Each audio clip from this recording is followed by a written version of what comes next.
Et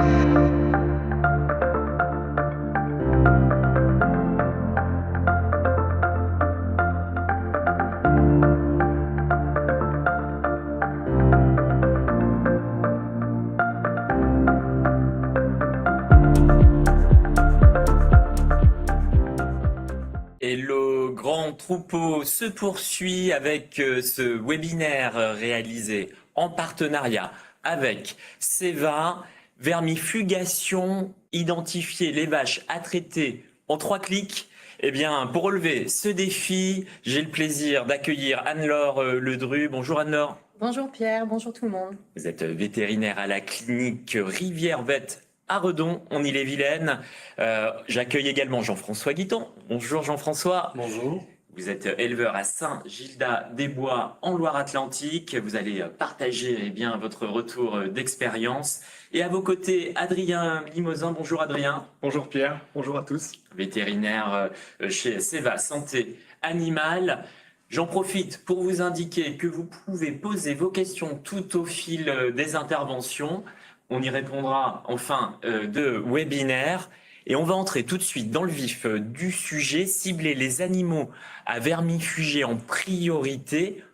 C'est vraiment possible d'être aussi rapide, Adrien ? En effet Pierre, c'est tout à fait possible grâce à une nouvelle application web que nous avons lancée très récemment, d'identifier les animaux à traiter en priorité en seulement 3 clics. Bon, eh bien, on va démontrer effectivement que c'est possible, notamment avec Jean-François, votre retour d'expérience. Pour bien comprendre le contexte, quelques mots sur l'élevage. Donc moi je travaille au sein du GEIC de la Châtaigneraie, situé à Saint-Gildas-des-Bois, comme vous avez dit, donc au carrefour de la Loire-Atlantique, du Morbihan et de l'Ille-et-Vilaine. Aujourd'hui je suis associé avec mon fils et on travaille également avec un salarié et un apprenti. On a un troupeau de 85 vaches laitières normandes, constitué de 6 à 10 nourrices également.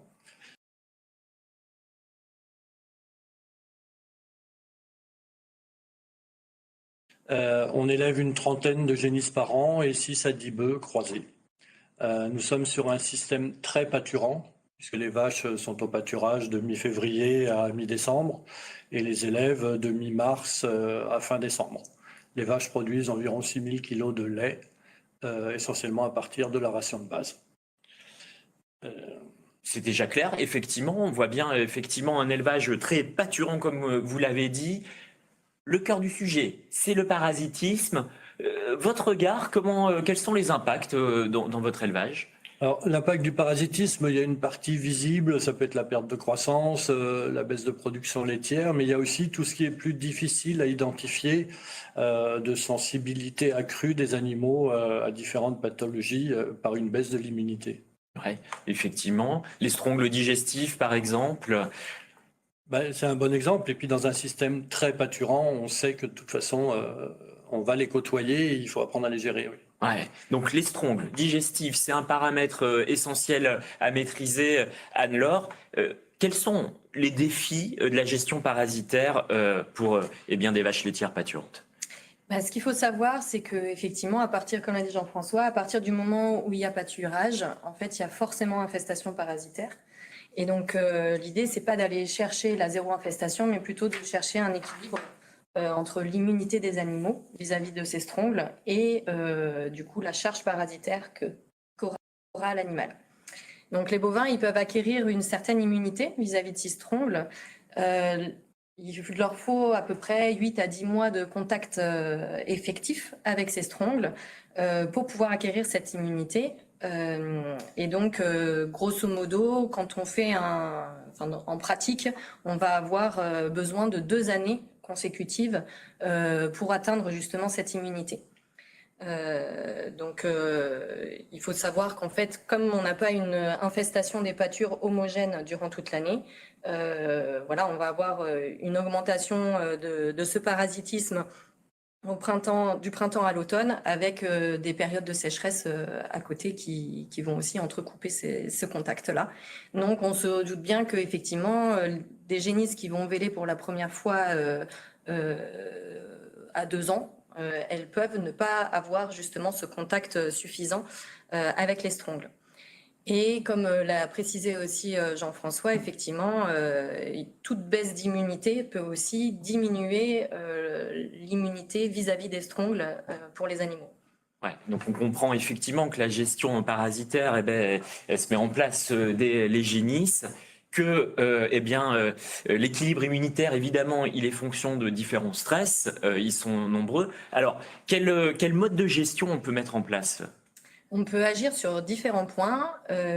On peut agir en gérant les lots. En fait, ça passe par donc la gestion de ces lots en fonction du degré de contamination des pâtures. On va mettre les génisses, par exemple, de première année de pâturage sur des parcelles qui sont saines vis-à-vis des strongles. Faire des rotations suffisantes des différentes parcelles que l'on peut avoir. Et puis, effectivement, on peut aussi éviter de rassembler les lots de différents âges. Donc, éviter, par exemple, des lots qui sortent au printemps, de les mettre avec des lots qui sortent à l'automne. On peut aussi agir sur les parcelles en elles-mêmes, du coup, en alternant les années de pâturage et puis les fauches, par exemple. Et puis, on peut agir effectivement aussi au niveau des traitements vis-à-vis des strongs. Donc ça, c'est une gestion médicamenteuse, ciblée et raisonnée. Et du coup, ça passe par diagnostiquer correctement, donc avec les bons outils et au bon moment, par traiter correctement avec les bonnes molécules au bon moment et sur les bons animaux. Pour éviter en fait l'apparition de résistance, parce qu'on sait qu'aujourd'hui il y a quand même des résistances vis-à-vis de ces antiparasitaires qui sont de plus en plus présentes. On a le même problème qu'avec les antibiotiques sur ce point-là. Donc voilà, ça va forcément nécessiter d'avoir une approche assez globale. Et en ce qui concerne les vaches laitières qui sont pâturantes, l'idée c'est que si on a une bonne gestion du parasitisme quand elles sont génisses, on peut imaginer que quand elles arrivent dans le troupeau laitier, elles sont quand même relativement immunisées pour la plupart et que donc peu de vaches seront à traiter. Ouais. Effectivement. D'où effectivement, on comprend le besoin d'avoir une vision globale, raisonnée, vous l'avez dit.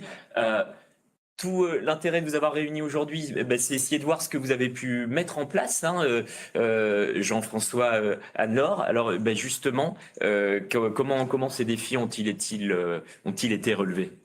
Eh bien, à la clinique de Redon, depuis maintenant plusieurs années, nous avons mis en place une campagne à l'automne pour la gestion de ce parasitisme, aussi bien sur les génisses que sur les vaches laitières. Donc, du coup, sur les génisses, on va proposer des analyses de sang. Donc, c'est des analyses de pepsinogènes pour justement voir en fait cette composante parasitaire. Et puis, sur les vaches laitières, on a mis en place du coup différents paramètres aussi. Nous allons regarder, faire des analyses sur le lait de tank avec la Déostertagia. Et puis, on va faire appel du coup à la fiche-tri que propose Seva. Et on va mettre ça en relation avec les notes d'état corporel, la clinique des animaux, pour effectivement compléter un petit peu tous ces outils pour savoir qui traiter. Ouais, on voit bien l'approche globale. La fiche-tri, Adrien, on a envie d'en savoir plus. Alors la fiche-tri, c'est un examen complémentaire qui a été primé au SPAS en 2022. Donc globalement, la fiche-tri, qu'est-ce que c'est? C'est une analyse statistique qui, à partir des données de production laitière, donc là dans l'exemple j'ai pris celle de Monsieur Guiton, va permettre d'identifier les animaux à traiter en priorité. Globalement, les deux critères de tri sont les suivants: les animaux qui sont inférieurs à 200 jours de lactation et les animaux qui ont une production qui est décevante par rapport à ceux de même parité. On va ensuite appliquer deux seuils, soit sécurisés, soit optimisés, et ça va nous permettre d'obtenir la liste des animaux, donc inférieurs à 200 jours et à production décevante, qui bénéficieraient le plus d'un traitement vermifuge pour optimiser la production laitière. Ouais. Donc c'est un outil effectivement qui aide véritablement à gagner du temps et à prioriser. Prioriser, tout à fait. Voilà. On est d'accord. Cet outil, Anne-Laure, j'imagine que si vous l'utilisez, c'est parce qu'il vient s'insérer dans une approche globale. Comment ça marche? Eh bien, en fait, cette fiche-tri, elle permet effectivement de cibler les animaux à traiter, comme dit Adrien, mais en fait, ça peut ça ne se suffit pas à lui tout seul comme D'accord. outil. On a vraiment besoin d'aller regarder effectivement les animaux après. Généralement, ça sert de base de discussion à l'éleveur au même titre que les autres paramètres d'ailleurs. Et puis effectivement, en pratique, nous, ce qu'on fait, c'est qu'on édite cette fiche tri et lors d'une visite, par exemple, ou d'un suivi de troupeau, on va aller observer les animaux, on va discuter avec les éleveurs et effectivement, ça sert de base. Et après, effectivement, c'est rare finalement qu'on traite tous les animaux de cette fiche parce que l'idée, c'est d'aller regarder les animaux et effectivement, on ne va pas les traiter des animaux qui sont en très bon état général ou des animaux qui ont d'autres raisons que le parasitisme potentiel d'avoir une production laitière moins importante, comme des maladies intercurrentes, des boiteries, des mammites, etc. Et oui, forcément, c'est une base de discussion, comme vous l'avez dit, qui est extrêmement utile, mais évidemment qui vient s'insérer dans le cadre d'une expertise telle que la vôtre. Allez, si on essaye un peu de se projeter au fond, cet outil, comment il nous aide à nous projeter vers les défis de demain? En fait, comme on va pas traiter l'ensemble du troupeau, on va pas traiter non plus l'ensemble des animaux qui sont présents sur la fiche. Donc du coup, on va traiter moins, on va traiter mieux. Donc ça correspond quand même avec toute cette problématique de résistance vis-à-vis des antiparasitaires. Ça a aussi un coût moindre. Et puis on va quand même aussi rejeter moins de médicaments dans l'environnement aussi. Donc voilà, ça correspond quand même à tous nos paramètres pour traiter mieux dans un contexte qui est quand même au niveau environnemental, économique et sanitaire aussi. C'est ça. Donc quand même tendu, quoi. Ouais, effectivement. Donc un impact sanitaire évidemment, avec des bénéfices économiques et également sur le plan environnemental. Jean-François, la réalité sur le terrain. Allez, tout d'abord, on va profiter de votre expérience. Au tout départ, comment vous gériez ces enjeux parasitaires? Donc effectivement, on a essayé nombre de protocoles. Au début de ma carrière, dans les années 90, un peu comme dans le végétal, on avait tendance à faire ceinture et bretelles, quoi. On pensait qu'on sécurisait, qu'on faisait bien en traitant tout le monde, tous les ans, donc soit en couronne, soit par voie orale. Puis on a pris conscience que c'était pas satisfaisant. Donc on est un peu passé à l'extrême inverse, pensant que par la technique, notamment technique de gestion des pâtures, pâturage tournant, éviter les parcelles infestées pour les jeunes, on pouvait se passer complètement des traitements antiparasitaires. Et en fait, on a pris conscience qu'il y avait un juste équilibre entre les deux, donc de réussir à cibler les animaux qui avaient besoin d'une intervention, d'un traitement. Mais ce ciblage se faisait un peu à l'œil en fonction de l'observation de l'animal, de ses performances, de son poil, de son état d'engraissement, etc. Et c'est là que pour moi la fiche tri trouve toute sa place parce qu'on a des critères plus objectifs pour détecter les animaux qui auraient besoin d'un traitement. Donc ça a l'avantage de limiter les coûts. D'une part, en ne traitant que ceux qui le nécessitent, aussi de cesser de cultiver les résistances chez les parasites. On sait que par des traitements systématiques, il faudra toujours augmenter ou trouver des nouvelles molécules pour faire face à ces parasites. Et on sait aussi que ça a des conséquences sur l'environnement. Donc s'il y a moins de rejet de ces antiparasitaires dans l'environnement, tout le monde sera gagnant. Donc cette fiche tri permet un meilleur ciblage. En même temps, je ne pense pas que ce soit une solution parfaite, c'est un outil. Et comme l'a dit Anne-Laure, ça doit s'accompagner d'une discussion, d'une analyse des résultats pour savoir quels sont les animaux qui effectivement ont une performance ou des performances inférieures. Tout n'est pas lié au parasitisme, donc d'essayer de faire le tri après la fiche tri pour ne cibler que les animaux qui nécessitent un traitement. Et ça, c'est le fruit d'une discussion avec Anne-Laure. C'est évidemment confronter ces données de terrain avec l'expertise de la vétérinaire.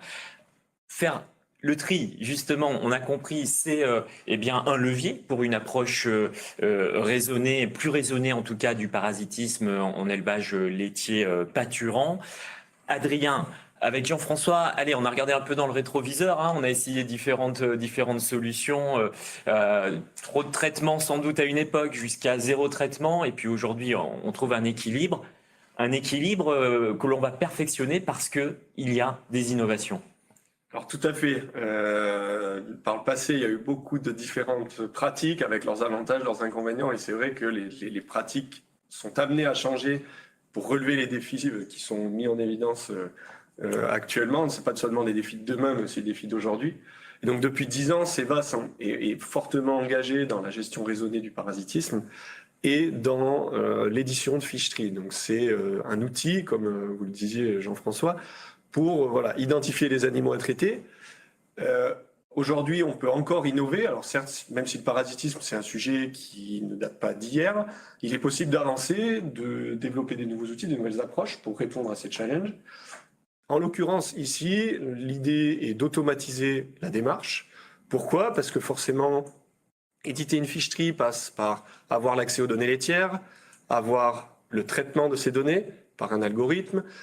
Les interlocuteurs sont multiples, donc ce qui rend difficile l'implémentation de l'approche chez tous les éleveurs et chez tous les vétérinaires. Et donc, par l'automatisation, on arrive à obtenir cette fiche-tri avec un premier clic en créant son compte, un deuxième clic en important ses données et un troisième clic en téléchargeant sa fiche-tri toute prête. Alors ça, c'est ce que vous dites. La démo, comment ça marche ? Alors concrètement, comment ça marche ? Voici l'application web, vous la voyez apparaître à l'écran. L'idée première, évidemment, est de créer son compte. Donc voilà, vous pouvez rentrer votre mail, votre mot de passe, valider la création du compte et ensuite arriver sur votre espace personnalisé. Donc ici, j'ai pris l'exemple de Rivière-Vette, la clinique de Redon où travaille le docteur Ledru. Et ensuite, donc l'idée est d'importer les données laitières. Donc il suffit de cliquer sur importer les données laitières, de choisir le format des données que vous avez, donc ce qui peut être 1000 clics, qui peut être des données laitières issues de l'organisme de contrôle laitier ou des données laitières issues des robots de traite. Ici, en l'occurrence, dans le cas de M. Guiton, c'était des données 1000 clics. Et ensuite, il suffit de sélectionner les données dans l'ordinateur ou de glisser-déposer les données laitières dans l'application pour générer automatiquement la fiche-tri et ensuite obtenir une nouvelle ligne correspondant à l'éleveur avec le numéro d'élevage que j'ai volontairement mis à 1, ce qui n'est pas votre réel numéro d'élevage, et ensuite de cliquer sur la fiche-tri pour obtenir la liste des animaux à traiter en priorité. Adrien, j'ai compté, c'est vrai. C'est 3 clics, c'est ça ? Normalement, c'est bon, ça fait 3 clics. On est d'accord, Jean-François ? Bon, en tout cas, ce qui est clair, c'est que c'est un processus de gestion des datas avec une automatisation. Anne-Laure, dans vos pratiques, comment ça s'insère justement cette digitalisation des pratiques ? En fait, avec l'automatisation du coup de ce tri, ça va nous permettre en fait d'être plus réactifs et de coller aux réalités terrain. En fait, on voit bien ce qu'on faisait jusqu'à maintenant, comme je le disais, on le faisait surtout à l'automne. Ça demandait un peu de logistique, effectivement, de la part de Ceva aussi. Donc, des délais, en fait, aussi sur la récupération de ces données-là. Donc là, ça va nous permettre vraiment d'être collés à la problématique d'élevage, de pouvoir connaître un petit peu l'implication aussi potentielle du parasitisme au fur et à mesure. Et en fait, de plus avoir besoin de réfléchir à la période forcément où on est pour pouvoir faire cette démarche-là. L'outil, on est d'accord, on l'a souligné, hein, il vient s'insérer dans un ensemble, dans une méthodologie, mais plus que jamais, au fond, il vient finalement stimuler, favoriser le dialogue entre éleveurs et vétérinaires. C'est ça, Anne-Laure ? Ouais. En fait, l'une des missions des vétérinaires, c'est quand même aussi une mission de conseil. Aujourd'hui, on travaille de plus en plus avec des éleveurs qui sont très, très techniques, qui savent faire déjà plein de choses et du coup, il faut pouvoir leur apporter aussi ces choses-là. Et en fait, comme ils veulent comprendre aussi ce qu'ils font et pourquoi ils le font, il faut pouvoir leur apporter ces réponses-là. En tant que vétérinaire, les questions sanitaires, elles nous arrivent en priorité, en fait. C'est parfois même un peu les pompiers. Un petit peu, effectivement. Hein, on les accompagne au quotidien, on les accompagne en urgence, mais aussi sur ces questions-là. Et donc voilà, c'est tout à fait logique pour nous de pouvoir les accompagner sur ce point, d'autant que cette question-là peut être au centre de bien des problématiques. Et en fait, effectivement, donc cet outil, au même titre que les autres outils que l'on a, nous permettent, en fait, c'est une corde de plus à notre arc pour soigner correctement, être le plus précis possible et adapter au mieux les traitements que l'on peut avoir, quoi. Et d'une certaine façon, c'est peut-être aussi un outil pour, eh bien, comment dirais-je, rendre objectif ce que vous pouvez préconiser. Enfin, c'est aussi peut-être, je vais interroger Jean-François, mais pour l'éleveur, une façon, comment dirais-je, d'être aussi un peu mieux convaincu. Tout à fait. Mieux convaincu et aussi de renforcer la confiance aussi que l'on a. Et donc, voilà, on sait bien que si l'éleveur il n'est pas convaincu d'une problématique, en fait, les choses ne changeront pas. Ça ne marchera pas. Donc, voilà, c'est à nous de prendre le temps d'expliquer et d'accompagner, en fait, sur ces problématiques-là. Jean-François, la relation avec éleveurs vétérinaires, la relation que vous avez vue évoluer au fil du temps, quel est le regard que vous portez? Ah oui, la relation a évolué, même si moi j'ai la chance avec le cabinet de Redon, ça fait longtemps Ah oui, qu'on ne se situe pas dans la relation sachant-apprenant. d'accord. Il y a longtemps qu'on travaille sur une collaboration et les décisions se prennent après discussion, argumentation. Donc c'est un outil de plus pour nourrir la discussion. Mais oui, je crois que Anne-Laure confirmera. Les décisions qu'on prend sur l'exploitation, sur le troupeau, c'est après, effectivement, nous avoir convaincus et répondu à nos questions et nos objectifs, parce qu'on n'a pas tous les mêmes objectifs sur nos C'est fermes. ça. Et ouais, exactement. Exactement. Et qu'est-ce qui vous a, quelque part, convaincu d'aller plus en avant ensemble sur cette gestion du parasitisme à travers l'application TRI? Donc d'une part, je ne l'aurais pas connu sans que le vétérinaire me le présente. Ouais. Et après, effectivement, l'argument, les arguments que j'ai avancés tout à l'heure sur réussir à articuler la maîtrise du coût, la moindre utilisation de phytosanitaires, de produits Oui. sanitaires, Le traitement. de traitement, et les rejets dans l'environnement qui sont aujourd'hui une préoccupation qui nous interpelle de plus en plus. Ouais. Donc c'était ce trépied-là qui faisait que l'outil m'intéressait. Donc on l'a testé une première année, puis on l'a reconduit cette année. Des questions arrivent sur le chat. On va prendre le temps d'y répondre dans un instant. Mais allez, on va être pratico-pratique. Adrien, cette appli, on la trouve comment? Alors, l'application, elle est disponible gratuitement sur le site de Seba Santé Animale, donc la version dédiée aux ruminants. Donc, vous avez l'adresse à l'écran sous la section application. Eh ben, c'est très clair. Justement, ça répond à une question, Adrien. La personne se demandait si l'appli était réservée peut-être aux vétérinaires. Alors, l'application, elle est en libre accès sur le site internet. Maintenant, comme l'a dit Anne-Laure, et c'est important de le mentionner, la mission de conseil du vétérinaire n'en est pas moins importante, et donc ça doit servir de base de discussion pour gérer le parasitisme de manière raisonnée. Mais en effet, l'application est disponible en libre accès sur le site internet à l'écran. Allez, c'est clair, Adrien. Allez, on part sur la séance de questions-réponses. Comme on est sur l'appli, je tire le fil, mais il y a des questions plus larges sur la gestion du traitement parasitaire, du risque parasitaire. Alors sur l'appli, ça va nous inviter à bien réexpliciter. La personne est très honnête, j'ai sans doute pas tout suivi. Donc, comment l'outil arrive à aiguiller les animaux à traiter ou à risque? Comment ça marche? Alors, globalement, il y a deux critères pour simplifier l'algorithme qui est derrière. Il y a deux critères qui sont issus d'une étude qui a été menée sur 6000 bovins en France, qui a permis de mettre en évidence les critères d'inclusion dans cette liste. Le premier, c'est les vaches qui sont inférieures à 200 jours de lactation. Et le deuxième, c'est une analyse statistique du troupeau laitier par parité qui va identifier les vaches qui sont dans le tiers inférieur de production laitière.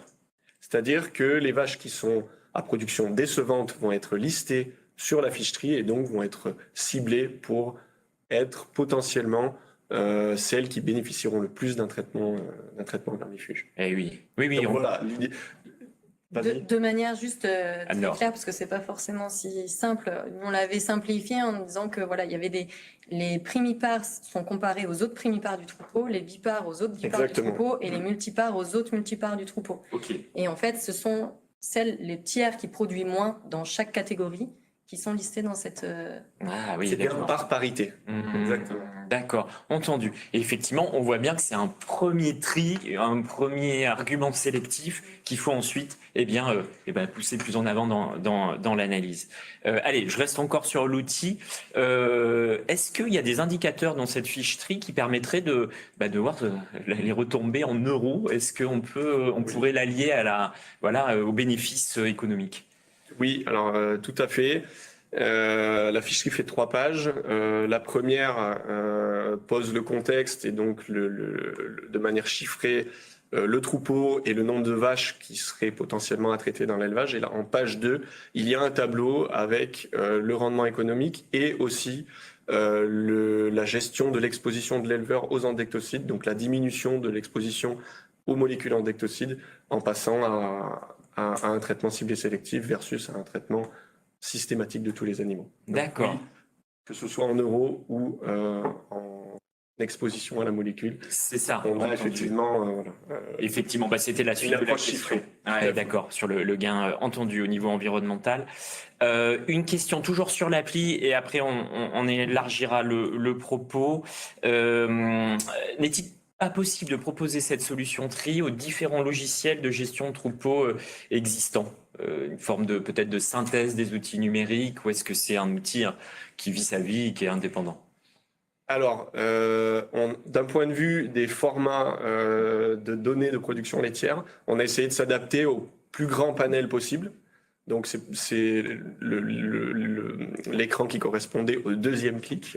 Si vous avez bien suivi, peut-être je peux revenir Bien sûr, oui, en arrière. On va le mettre à l'écran, c'est celle-ci. Voilà, on a la possibilité d'importer des données qui sont issues de tous ces logiciels, donc que ce soit Milklick, Vetélevage et autres logiciels. Pour le moment, on n'a pas pu l'intégrer directement au logiciel en lui-même, au logiciel de gestion d'élevage. Mais voilà, on a en tout cas une grande diversité de formats qui sont pris en charge par l'application. Intéressant. Ouais. Ça c'est important aussi, Jean-François. J'imagine dans une exploitation comme la vôtre, vous commencez à avoir peut-être pas mal de systèmes de traitement des datas. Oui, moi, pas énormément. Pas énormément. Moi, je sais que parmi les collègues, certains en sont friands. Moi, je reste aussi mitigé sur le fait de faire trop confiance aux applications. Oui. J'aime bien avoir un référent derrière chaque appli. Je comprends, mais certains disent que trop de données, tu l'as donné, il faut des infos justement ciblées, et c'est tout l'objectif de tri. Allez, il nous reste du temps pour des questions. Anne-Laure, vous êtes prête pour une consultation en ligne? Non, C'est pas possible. C'est des questions. Non, je plaisante, c'est des questions d'ordre général. Quelle période pour vermifuger le troupeau pâturant? Est-ce qu'il y a une période de prédilection, automne, juin, avant la bronchite? Il n'y a pas de règle. En fait, il n'y a pas de règle. Ça va dépendre vraiment de l'état du troupeau. Ça va dépendre de la clinique et ça va dépendre des données. Comme disait Jean-François, on n'a pas tout sur la clinique. Donc, les analyses de laboratoire, la ficherie, tout ça, c'est des données qu'on recoupe et du coup qu'on peut interpréter parce qu'elles sont toutes là et elles sont plus précises parce qu'on multiplie justement ces données-là. Donc, il y a des périodes où effectivement on dit il faut pas traiter tout de suite avant qu'elle soit sortie, ce qui est logique, mais de là à dire il faudrait traiter à telle période avec telle molécule, c'est oui, c'est impossible. Évidemment, il y a plein de facteurs, Jean-François. Oui, il y a des tendances et moi je m'aperçois aussi avec les années climatiques très différentes qu'on a. Il y avait des années où on avait un repos des strongles en été parce qu'il y avait une période sèche. Bien arrêtée.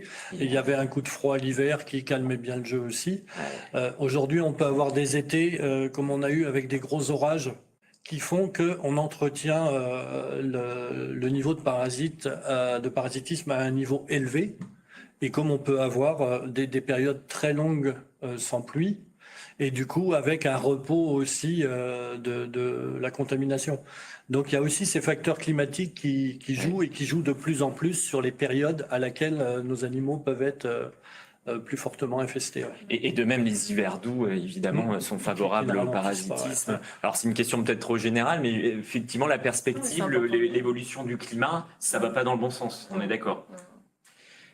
Allez, dernière question, on a le temps parce que c'est vraiment un sujet passionnant. On vous interroge sur l'expression, enfin pas l'expression, en tout cas le terme de pâture saine. Comment on le rend objectif justement? Quels sont les critères pour qualifier une pâture de saine? Bah, la pâture saine dont on est le plus sûr, c'est la nouvelle prairie qui a été implantée après 2 années de culture. Comme ça, il y a eu une rupture de la contamination. Après, les pâtures qui sont essentiellement pâturées par des animaux adultes sont peu contaminées parce qu'on a affaire à des animaux qui sont déjà fortement immunisés. Les parcelles à risque sont celles qui reçoivent les animaux de première année de pâturage qui ont commencé à s'infester et qui excrètent énormément. Donc éviter la prairie à veau, qui est la même prairie à veau tous les ans. Alors vous confirmez. Eh ben, ça sera le mot de la fin. Merci. On peut remercier tous ceux qui nous ont regardé avec beaucoup d'attention. C'était passionnant. Merci à vous trois. Et puis, le grand repos se poursuit. On se retrouve à 14h.